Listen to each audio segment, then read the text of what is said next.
Friends, ನಮಸ್ಕಾರ and welcome back to my channel.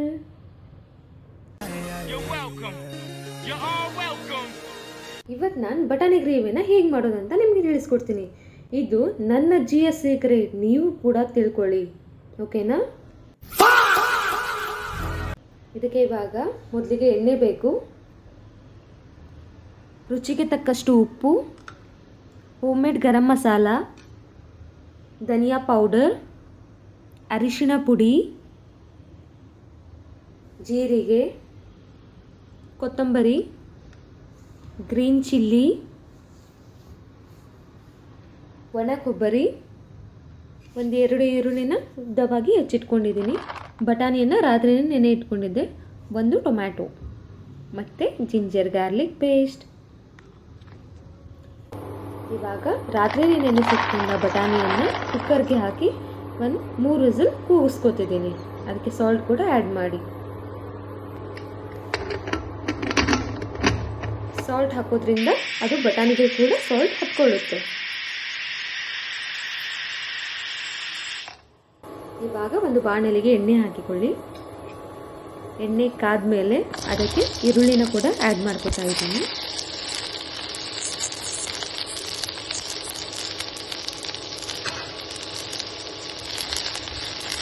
ಈರುಳ್ಳಿನ ಕೂಡ ಚೆನ್ನಾಗಿ ಫ್ರೈ ಮಾಡ್ಕೊಳ್ಳಿ. ಹಸಿ ವಾಸನೆ ಹೋಗೋ ತನಕ ನಾವು ಕೂಡ ಇದನ್ನು ಫ್ರೈ ಮಾಡ್ಕೋಬೇಕು.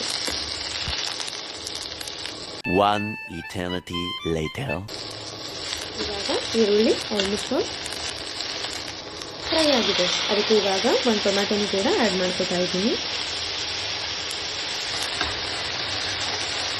ಅದು ಕೂಡ ಹಸಿ ವಾಸನೆ ಹೋಗೋ ತನಕ ಫ್ರೈ ಮಾಡ್ಕೊಳ್ಳಿ.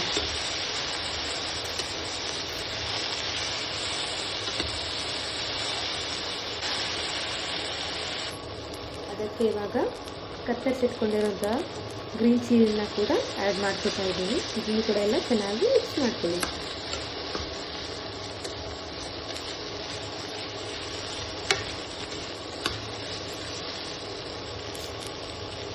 ಅದಕ್ಕೆ ಇವಾಗ ಕೊತ್ತಂಬರಿನ ಕೂಡ ಆ್ಯಡ್ ಮಾಡ್ಕೊತಾ ಇದ್ದೀನಿ.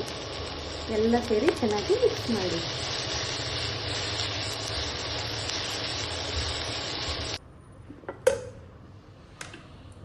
ಈಗ ಅದು ತಣ್ಣಗಾದ್ಮೇಲೆ ಅದನ್ನು ಮಿಕ್ಸಿಗೆ ಸೇರಿಸ್ಕೊಳ್ಳಿ.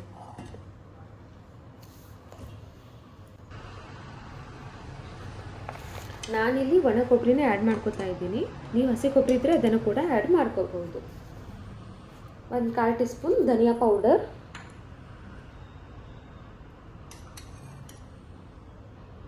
1/4 ಟೀ ಸ್ಪೂನ್ ಗರಂ ಮಸಾಲ,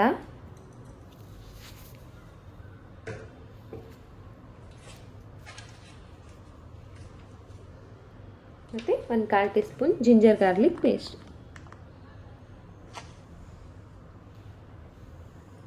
ಇದಕ್ಕೆ ನೀರನ್ನು ಸೇರಿಸಿ ನುಣ್ಣಗೆ ರುಬ್ಬಿಕೊಳ್ಳಿ.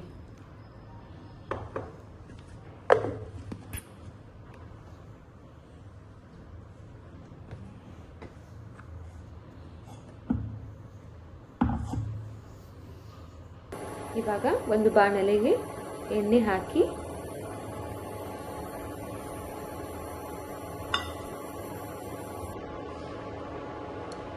ಅದು ಕಾದ ಮೇಲೆ ಜೀರಿಗೆಯನ್ನು ಕೂಡ ಹಾಕೊಳ್ಳಿ, 1/4 ಟೀ ಸ್ಪೂನ್. ಅದಕ್ಕೆ ನಾವು ರುಬ್ಬಿರುವಂಥ ಮಸಾಲೆ ಇರುತ್ತೆ, ಅದನ್ನು ಕೂಡ ಅದಕ್ಕೆ ಸೇರಿಸ್ಕೊಳ್ಳಿ.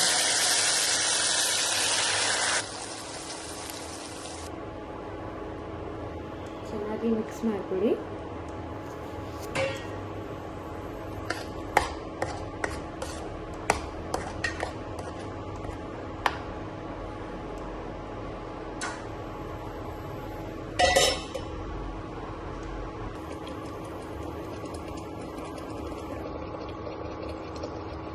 ಇವಾಗ ಇದು ಆಲ್ಮೋಸ್ಟ್ ಫ್ರೈ ಆಗ್ತಿದೆ.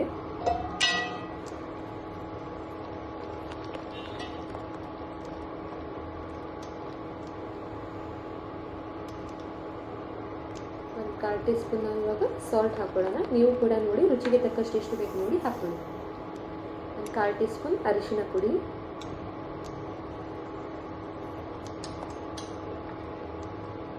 ಹಾಕಿ ಚೆನ್ನಾಗಿ ಮಿಕ್ಸ್ ಮಾಡ್ಕೊಳ್ಳಿ. ಇವಾಗ ಕುದಿಸಿದ ಬಟಾಣಿ ಇರುತ್ತಲ್ಲ ಅದನ್ನು ಹಾಕಿ ಸ್ವಲ್ಪ ಎತ್ತಿ ಸೈಡ್ ಇಟ್ಕೊಳ್ಳಿ. ಅದನ್ನು ಏನು ಮಾಡಬೇಕಂತ ಹೇಳ್ತೀನಿ.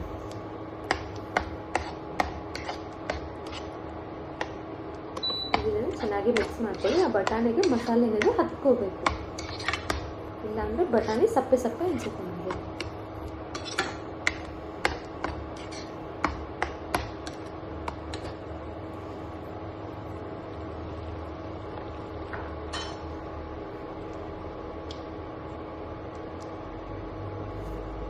ಇದು ಸ್ವಲ್ಪ ಇವಾಗ ಚೆನ್ನಾಗಿ ಫ್ರೈ ಆಗಲಿ.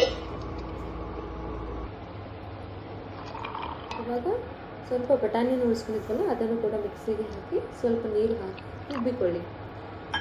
ಈ ಥರ ಹಾಕೋದ್ರಿಂದ ಗ್ರೇವಿ ಏನಾದರೂ ತೆಳುವಾಗಿದ್ದರೆ ಈ ಥರ ಹಾಕೋದ್ರಿಂದ ಗ್ರೇವಿ ಕೂಡ ಸ್ವಲ್ಪ ಚಿಕ್ಕಾಗುತ್ತೆ ಮತ್ತು ಬಟಾಣಿ ಟೇಸ್ಟ್ ಎನ್ಹ್ಯಾನ್ಸ್ ಆಗುತ್ತೆ. ಈ ಥರ ಕೂಡ ನೀವು ಟ್ರೈ ಮಾಡಿ. ಇವಾಗ ನೋಡಿ ಮಸಾಲೆ ಎಲ್ಲ ಹುರಿದು ಮೇಲೆ ಹೇಗೆ ಎಣ್ಣೆ ಬಿಟ್ಕೊಂಡಿದೆ ಆ ಥರ ನಾವು ಕೂಡ ಫ್ರೈ ಮಾಡಬೇಕು. ಟೇಸ್ಟ್ ಅಂತೂ ಸಖತ್ತಾಗಿರುತ್ತೆ.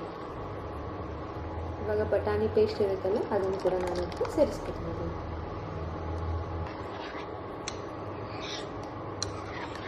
ಒಂದ್ಸಲ ಮಾಡಿ ಕೊಡಿ ನಿಮ್ಮ ಮನೆಯವ್ರಿಗೆ, ಅವರೇ ಹೇಳ್ತಾರೆ ಎಷ್ಟು ಸಖತ್ತಾಗಿದೆ ಅಂತ. ಚೆನ್ನಾಗಿ ಮಿಕ್ಸ್ ಮಾಡ್ಕೊಳ್ಳಿ.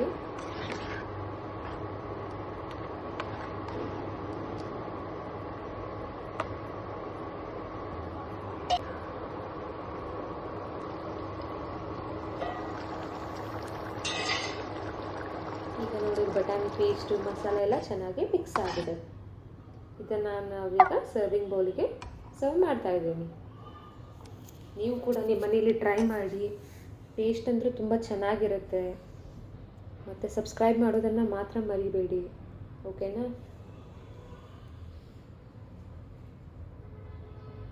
Thank you for watching.